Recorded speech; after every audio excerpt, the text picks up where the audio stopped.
في ستات كتير لما بتطلق من جوزها بتجيب ولادها كده يا جماعة وتقول لهم جمل مدمرة. زي ايه؟ انا استحملت ابوكو علشانكم. ابوكو محدش يقدر يعيش معاه، شخصية لا تطاق، بس انا عشت علشانكو عشان اربيكو. انا كنت بتبهدل وبتشتم وبتهان وبتمسح بكرامتي الارض ومستحملة علشانكو. انا عشت اسوأ ايام حياتي علشانكو. خلي بالك، انت لو بتقولي كده لولادك انت بتدمريهم نفسيا. انت كأنك بتدفعيهم التمن، كأنك عايزة تقولي لهم ادفعوا فواتير السنين اللي انا عشتها مع ابوكم.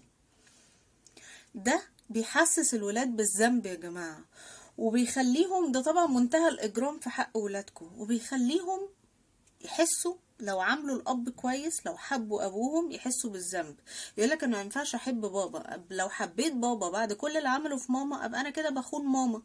ولو الام هي اللي وحشه، العكس بقى، يجوا يقولك ايه، ماما عملت وسوت في بابا فانا ما ينفعش احب بابا، لو حبيت بابا بعد اللي عمله في ماما ابقى انا كده بخون ماما.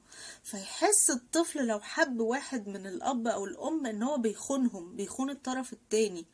انا بابا بهدل ماما، ازاي احبه؟ انا كده بخون امي، انا لازم اكره ابويا.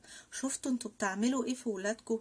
فمن فضلكم، اقبح غيبة، اقبح غيبة ان انت تغتاب الام عند ولادها، واقبح غيبة ان انت تغتابي الاب عند ولاده.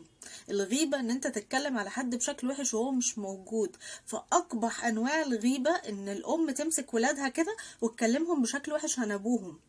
ونفس الكلام ان الاب يمسك ولاده كده ويكلمهم بشكل وحش قوي عن امهم. انت مش بس بتخليهم يكرهوا الاب او الام، او مش بس بتخليهم يكرهوا ابوهم، انت كمان بتشوهي عندهم مفهوم الحب والجواز. اليوم لما يكبروا يقولك ولا جواز ولا حب. الجواز والحب ده قلة ادب، ده عدم احترام. بابا كان بيضرب ماما، ماما كانت بتكره بابا. مفيش حاجة اسمها حب، مفيش حاجة اسمها جواز، وده ضد الفطرة وده غلط طبعا. فانت مش بس بتدمرهم، انت كمان بتدمر مستقبلهم في اللي جاي.